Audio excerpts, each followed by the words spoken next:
Mbola vaovao eo anivon'ny commune Antananarivo renivohitra hatrany manohitra ny fizarana hoenina ny mpiasan'ny commune Antananarivo renivohitra ny syndicat-ny vodronan'ny mpiasa ao aminy.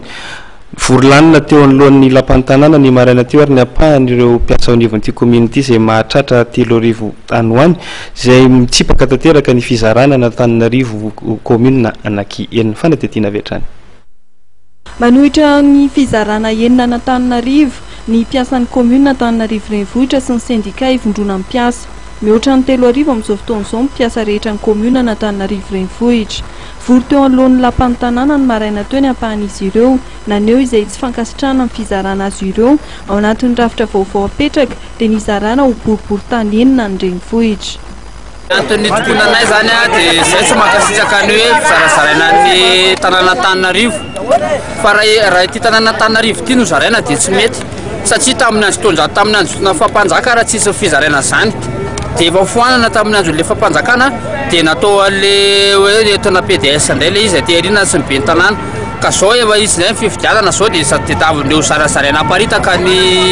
mponina eto Antananarivo ka izay tsy manaiky an'le fizarazaraina an'le izy ilana tsina izany ambony azy zany le izy tena marina ny asan'ny commune zany tsy vitan'olona avy any ivelany fa ny olona eto ihany sady mponina le eto fa tsy voatery ho zarazaraina zany ny tanàna Antananarivo ny arivo lahy tsy matindray andro. Le izy zany ny tena marina resaka mpiasa ato anatin'ny commune aloha zany izy ity aloha tsy asiana resaka avelany le izy ary ny zavatra na amin'izao fotoana zao aloha zany dia mbola samy manana ny heviny sasany fa ny tena hevitra tokony ho tapahana eto zany mbola ifampiresana eo mba hanao fivorim-be miaraka izay any anatina toerana iray fa tsy dia hoe eto akory no zavatra mamainay janonana ka misy an'ireo solotena moa izay mbola mionao ambony eo angataka an'izay le assemblée générale zay mba hivorian'ny mpiasa amin'ny zavatra tokony ifampiresana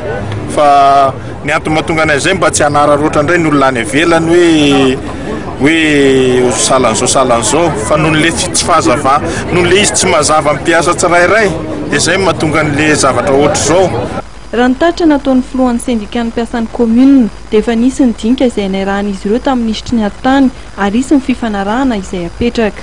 Fitlaken'ny syndicat maloha tena Antananarivo dia hoe tsy fizarazarana mpiasa Antananarivo amin'ny rafitra izay ho avy avy eo. Tsotra kely izy tsy manaiky ny mpiasa Antananarivo mizarana ho anakely dia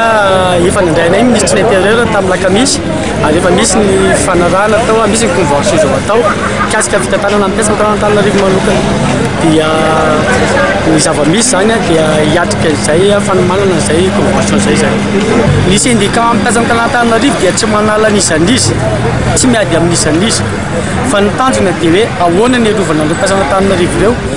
indrindra fa ireo ECD sy contracteur la efa raha mpiso dia isy ny fivorim-be mpiasan'ny commune Antananarivo renivohitra amin'io no andravonana ny hevitra rehetra momba ny rafitra vaovao hitantanana ny tanàna Antananarivo sy ny fitantanana ny mpiasa.